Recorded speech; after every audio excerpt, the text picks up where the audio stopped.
সবাইকে প্রীতি শুভেচ্ছা ও লাল সালাম জানিয়ে আজকের এই লাইভ শুরু করছি। আপনারা জানেন ইতিমধ্যে ভারতের জাতীয় নির্বাচন শেষ হয়েছে। তৃতীয়বারের মতো নরেন্দ্র মোদী আবার প্রধানমন্ত্রী হচ্ছে। আজকে আমাদের এই ভিডিও লাইভ হলো, দেশবাসীর কাছে আমার বার্তা হলো যে ভারত বয়কট নয়, ভারতের মডেলে গণতন্ত্র চাই। পাকিস্তানে ফিরতে আমরা চাই না, পাকিস্তানি মডেলের গণতন্ত্র আমরা চাই না, আমরা পাকিস্তান বয়কট করতে চাই। আসেন, যে ভারত বয়কটের জন্য যারা পাগল এবং পাকিস্তান প্রেমী যারা ভারতীয় পণ্য বয়কট করে পাকিস্তানি পণ্য আনতে চায়, তারাই তো ভারতীয় গণতন্ত্র বয়কট করে তারা পাকিস্তানি গণতন্ত্রের ভিতরেই তো তারা আছে। তো যাক, আগে আমি বলে নেই, দেখেন ভারত একটা বৃহৎ রাষ্ট্র, জনসংখ্যা 120 থেকে 140 কোটি হয়ে গেছে মনে হয় এখন, 140 কোটি দেশ। বাংলাদেশের জনসংখ্যা মাত্র 16 কোটি, আর ভারতের হলো ধরেন 120 কোটি ধরেন। আবার ভূখণ্ডের দিক দিয়া বাংলাদেশের চাইতে 20 গুণ বড় একটা রাষ্ট্র ভারত। আপনারা বললেন যে ভারতের গুণাগুণ করতেছি কেন? গুণাগুণ না, আগে বিষয়টা শুনে লন, বুঝে লন, বুঝার বিষয় আছে এখানে অনেক। সেই ভারতে 120 কোটি জনসংখ্যার দেশ ভারতে যে একটা নির্বাচন হয়ে গেল, জাতীয় নির্বাচন, বিশ্বের কোন লোক কি এই কথা বলতে পারছেন যে ভোট কারচুপি হয়েছে, মানুষের ভোটাধিকার হরণ করা হয়েছে, ওই দেশের জনগণ ভোট দিতে পারে নাই? খোদ মোদির যারা বিরোধী, চরম বিরোধী, বা ওই দেশের যারা বিরোধী দল, তারা কেউ দেখেন টু শব্দ করতে পারে নাই একটা বিষয়ে, যে ভোট কারচুপি হয়েছে, ভোট চুরি হয়েছে। বাংলাদেশে এই উপজেলা নির্বাচনেও দেখেন প্রার্থীকে অপহরণ করা হয়, জাতীয় নির্বাচনে দেখেন ক্যান্ডিডেটকে পিটানো হয়, দিনের ভোট রাইতে হয়, ভোট দিতে যাওয়ার আগেই তার ভোট হয়ে যায়। পেশি শক্তি, লাখ লাখ টাকার বান্ডিল নিয়ে ধরা পড়তেছে, প্রকাশ্য সিল মারতেছে বাংলাদেশে, এটিও ভাইরাল হইতেছে। অর্থাৎ বাংলাদেশের জনগণের ভোট দেওয়ার বা ভোটাধিকার বাংলাদেশে নাই। কিন্তু ভারতে এটা একটা আশ্চর্যের বিষয়। দেখেন যে এত বড় একটা রাষ্ট্র, যে 543টা আসন আর এত বড় একটা রাষ্ট্র, 120 কোটি লোক, কিভাবে সেখানে নির্বাচন পরিচালনা হইতেছে যে একটা মানুষ টু শব্দ করতেছে না, ভুলেও বলতেছে না যে আমার ভোট দিতে পারি নাই, বা সরকারি দল বা সরকার বা কেউ ভোট কারচুপি করেছে, প্রার্থীকে অপহরণ করেছে, বা রাইতে সিল মারছে। এক কথাই বলি, এই যে ভারতের যে গণতন্ত্রটা, সারা বিশ্বের যে কয়েকটা গণতান্ত্রিক রাষ্ট্র আছে তার মধ্যে এটা হলো অন্যতম রাষ্ট্র। তাহলে আপনারা যারা ভারত বয়কট বলতেছেন এবং পাকিস্তান প্রেমী যারা আছেন, তাদেরকে বলতেছি যে দেখেন, আপনারা তো ভারত বয়কটের ভিতরেই আছেন। দেখেন তো, ভারতের গণতন্ত্র কি আপনারা গ্রহণ করেছেন? আমি কোনো নির্দিষ্ট ব্যক্তিকে বলছি না, এই বাংলাদেশকে বলছি আমি। এই 50 বছর 52 বছর যে হলো আমাদের দেশ স্বাধীন হয়েছে, আপনারা কি এই ভারতের গণতন্ত্রটা গ্রহণ করেছেন? বয়কটেই তো রেখে দিচ্ছেন সেটাকে। সে দেশে কি কোনো স্বৈর শাসন আছে, সামরিক অভ্যুত্থান আছে? সলিড গণতন্ত্র আছে, সেখানকার মানুষ তাদের গণতান্ত্রিক অধিকার প্রয়োগ করতে পারে।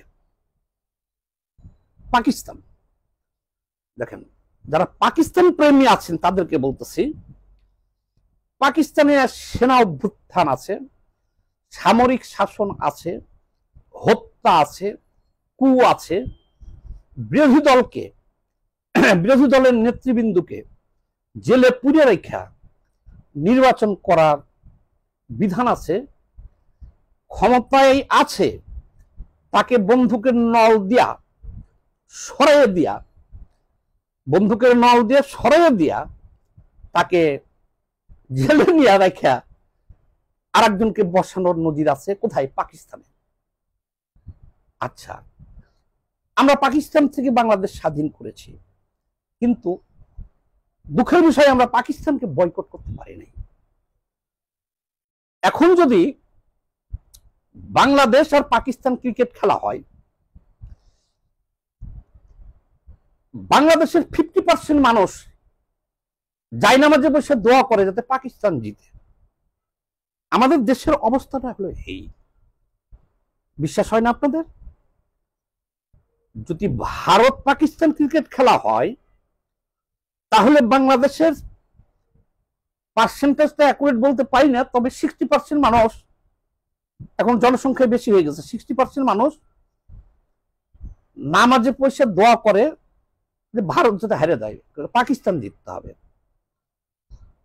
এমনকি খোদ বাংলাদেশের সাথে পাকিস্তানের যদি খেলা হয়, ওই 60% 50% মানুষ জায়নামাজে বসে দোয়া করবে যাতে পাকিস্তান জিতে বাংলাদেশ হারে।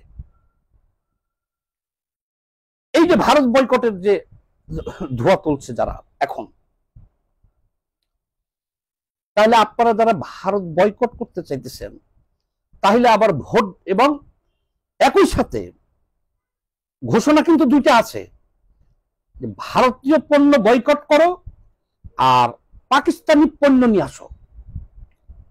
ভারতকে বয়কট করে পাকিস্তানি পণ্য নিয়ে আসো। বাংলাদেশের যে গণতন্ত্রটা আছে এখন, এটা তো পাকিস্তানি প্রোডাক্ট। তাহলে আপনারা কিভাবে এইটা আশা করতেছেন না? আপনারা পাকিস্তান প্রেমী যারা আছেন, তারা আপনারা পাকিস্তানকে মডেল হিসেবে গ্রহণ করতেছেন, পাকিস্তানি সব পণ্য আমদানি করতে চাইতেছেন, পাকিস্তানের জন্য দোয়া করতেছেন। বাংলাদেশের গণতন্ত্রটা তো পাকিস্তান মডেলেরই আছে। তাহলে ভারত বয়কট করে পাকিস্তানকে মডেল করতেছেন, আবার এদিক দিয়ে ভোটও দিতে চাইতেছেন, আবার গণতন্ত্র চাচ্ছেন। এটা কিভাবে সম্ভব বলেন? যদি পাকিস্তান প্রেমীরা পাকিস্তানি সব পণ্য আনতে চান, তাহলে এই বাংলাদেশের যে গণতন্ত্রটা আছে, এই গণতন্ত্রটাও কিন্তু পাকিস্তান থেকে আমদানি করা গণতন্ত্র। তাহলে আপনারা কিভাবে ভোট দিতে চাচ্ছেন, কিভাবে গণতন্ত্র চাচ্ছেন কিভাবে? তাহলে হয়ে গেল না, এটা দ্বিমুখী আচরণ হয়ে গেল না? না, আমরা চাই 30 লক্ষ শহীদের বিনিময়ে যে পাকিস্তান থেকে আমরা বিচ্ছিন্ন হয়ে স্বাধীন বাংলাদেশ পাইছি, 3 লক্ষ মা বোনের ইজ্জতের বিনিময়ে যে স্বাধীন বাংলাদেশ রাষ্ট্র পেয়েছি, আমরা কারো না কারো তো আমাদের অনুসরণ করতে হবে। কারো অঙ্গরাজ্য হতে চাই না আমরা, কিন্তু কারো না কারো অনুসরণ করতে হবে। তাহলে যদি এখন পাকিস্তানকে অনুসরণ করেন, তাহলে তো ঠিক আছে গণতন্ত্রটা। যদি ব্রিটেনকে অনুসরণ করেন তাহলে ঠিক নাই, যদি আমেরিকাকে অনুসরণ করেন তাহলে কিন্তু ঠিক নাই, যদি ভারতকে অনুসরণ করেন তাহলে কিন্তু ঠিক নাই। তাহলে ভারতের সব বর্জন করে দিচ্ছেন আর পাকিস্তানের সবকিছু নিচ্ছেন, তাহলে পাকিস্তানের এই নির্বাচনটা নিবেন কি, বয়কট করবেন কিভাবে? যারা পাকিস্তান প্রেমী আছেন, আপনাদের জন্য এই গণতন্ত্রটা ঠিক আছে। আপনারাই বলেন, পাকিস্তানে কেউ ভোট দিতে পারে? গণতন্ত্র আছে? নাই। তাহলে আপনারা পাকিস্তান প্রেমী যারা আছেন, আপনাদের জন্য বাংলাদেশের গণতন্ত্র তো ঠিক আছে। আমরা চাই বন্ধু রাষ্ট্র ভারতের নির্বাচন কমিশনের সহযোগিতা চাই, তাদের মডেলের বাংলাদেশের নির্বাচন কমিশন চাই, আমরা ভোট দিতে চাই, আমরা নির্বাচন চাই, ভারতের মতন নির্বাচন চাই, পাকিস্তানের মতন না।